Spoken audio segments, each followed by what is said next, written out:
Right, here we go. I've got some notes to do. Yes, day 15, zero carbs versus Lyme. And hi, I'm back online. But, it hasn't been all plain sailing. No, it hasn't all been plain sailing. I don't know if you can remember a couple of episodes back, I told you about, what was it now? The shit werewolf. All the shit parts of being a werewolf, but none of the good parts. And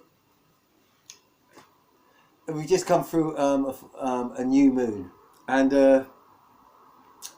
I'm going to say this because it's sort of like, normally coming up to a new moon, I would have been sort of like out, gone, bed, just out of it, just unable to function, zero function, gone, I can see the light, Pa. Do I walk towards the light? Yes, and but this time I sort of like was aware that the moon was coming up, but I was sort of like just felt a little bit and a bit and a bit. Then people at work told me I was completely out of whack, and I was sort of like sort of like no, you've lost it, you've lost it, sort of thing like that, So and it wasn't really until the day of the new moon, which was Friday, that I sort of like came round again. I suddenly thought, fucking hell, where have I been for a day or so? Just took me completely gone.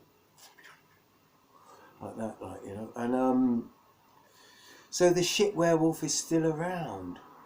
Nowhere near as bad, but the shit werewolf is still around. So be interesting to find out what happens next time when the shit werewolf's still due. So, but what we've done is I've written all the diary. Shit werewolf time, which is about the 3 days before the new moon, and I'm I want to be obvious, 3 days before the full moon. It's usually the new moon with me. Some people say they do it on the full moon, but I do it on the new moon, and just see what happens next time. If it's milder, hopefully it'll get milder and milder and milder as time goes on. But yeah, I've been since then, since Friday, Friday about midday, absolutely fine, good. I have been totally, since then I've been absolutely spannered, doing so much shit. So, I mean, yeah, the recording went really, really well. Quite hard work, really. Quite hard work, but we've got 6 tracks down now. We've got to do the overdubs and the mastering and that lot, and the mixing. And that's where the fight begins between me and the producer. So I'm going to win. I'm going to win. And so, but I've been doing absolutely so much. I've been ill for so long, your life just becomes an absolute bloody mess. There's just things that just don't get done. I really didn't have a vehicle that was sort of like roadworthy, really. Well, I didn't drive really, so I didn't need a vehicle. So I've just disposed of my cars now on van. The Millennium Volkswagen is no more, but he's gone off to an enthusiast. He's taken up north, and they're going to rebuild it completely. We thought, well, not rebuild it completely. They're going to keep it ratty, but they're going to make sure it's mechanically absolutely sound, and they're going to sort of like have it as it is, because they say it's sexy and gorgeous as it is, and it's going to be so cool. So that's really pleased me. So he said when he's got it done, he's going to bring it down and show me. So that's really lovely. So I've had that vehicle, 2004, so it turned out that I bought that van, 2004, God, yes, and it's a diesel, okay. Anyway, today I picked up a petrol car, for the first time I've driven a petrol car since 2004, wow, and first petrol car I've driven, and diesels are great. They will, they'll get you from A to B, but you drive diesels for that reason. You drive diesels to get you from A to B, But petrol engines, well, come on.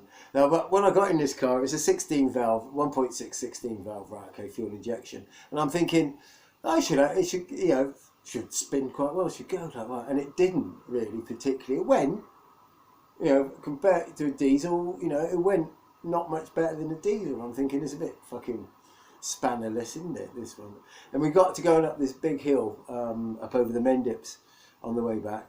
And it started going as we're going up, sort of like, there's the old automatic advancing retard that used to be on the old car, like the advancing, the vacuum thing that they still use on the modern system, is not actually sealed.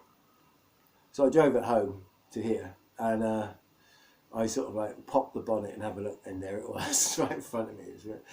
Somebody, but they put whoever sold it to me just put a new alternator and new bits and pieces on it, and they knocked the vacuum seal off, and the air filter was completely hanging off as well. So I put it all back on, and I just went out to the shops in it, like you gotta like a petrol engine. God, don't they spin? You can have powerful diesel engines, but this has got nothing to do with zero carb, is it? But you can have powerful diesel engines, but the power don't come the same. Anyway, yeah. So here I am, and I'm day 15, and I'm after 8 years, I'm alive again, but I've got no social life at all. Absolutely zero. Billy no mates. How do you meet you? Yeah, Billy no mates, because basically life moves on so quickly, and if you're not actually in there and doing it with people, they move on, and life moves on, and people move on, and you lose touch with people. And when you've got fucking Lyme disease, you can't socialise, you can't be a thing, you can't do that. You're not actually well enough to do that. So all you want to do is go to bed all the time. That's all you want to do. So, social life. Hello, I'm a carnivore. Pleased to meet you. God, that's a talking point, isn't it? A carnivore. I mean, how do you tell people that you're a bloody carnivore? I think you just get out and say it, really. Yeah. No, it's alright, I don't eat vegetables. I eat meat. I tried it today, actually. Just talking to somebody, like, because I've been all over Somerset. I've been on van,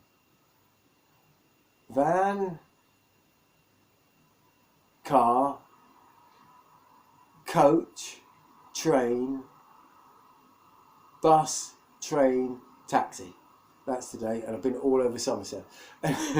Anyway, but I said to somebody said something about, do I want a sweet? I said, no, it's all right, I can't eat them. They said, oh, why not? I said, well, I'm a carnivore. And he said, what do you mean you're a carnivore? I said, well, I only eat meat. And I just said it like that. It's all right. What, you only eat meat, you don't eat vegetables? And you can see it was a bloke, actually, and you can see it, and he grinned, and he said, no, he said, you're pulling my chain on you. I said, no, I only eat meat. I don't eat anything else. I just eat meat now. And I said, eggs and fish and meat. Yeah. And he said, oh, that sounds like a dream. And he said, is it all right? I said, yeah, it's fine. I said, I've only done 15 days. It's my 15th day, but in comparison to how I used to be, this is a completely different sort of thing. He's a taxi driver, this one. He was Russian. Yeah, my friend, Russian. Yes. He was going on about how that his leader is very, very scary. Yes. And how British are very, very wet. Oh, he hates Britain for the Brexit. Anyway, so there you go. Well, I'm not going to, But anyway,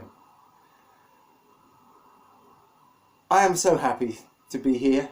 I'm so happy to be awake. I've got no social life. I've got to sort of like, now there is life before Lyme, I've been told, and there's life after Lyme, which is sort of like nothing to do with sort of like, you're basically, you can't overdo it. But I've actually managed to do quite a lot today, and I'm feeling quite buoyant and quite positive. Yeah. So all hail to you. So if anybody, honestly, if you've got Lyme, and you're just watching this, and you're at the end of your tether, you think, even if, look, beware false dawns. I mean, I've always been told that on this one, like, yeah. And the other one with me was, I think the shit werewolf came back because as my wife said, don't go around saying that you're cured or anything yet, because the universe will take one look at you and go, okay, there it is, I've got him. Have some of that. Yeah. Anyway, cheers, people, and here's to the next one, which will be day 22. I will see you on day 22. Take care. Bye.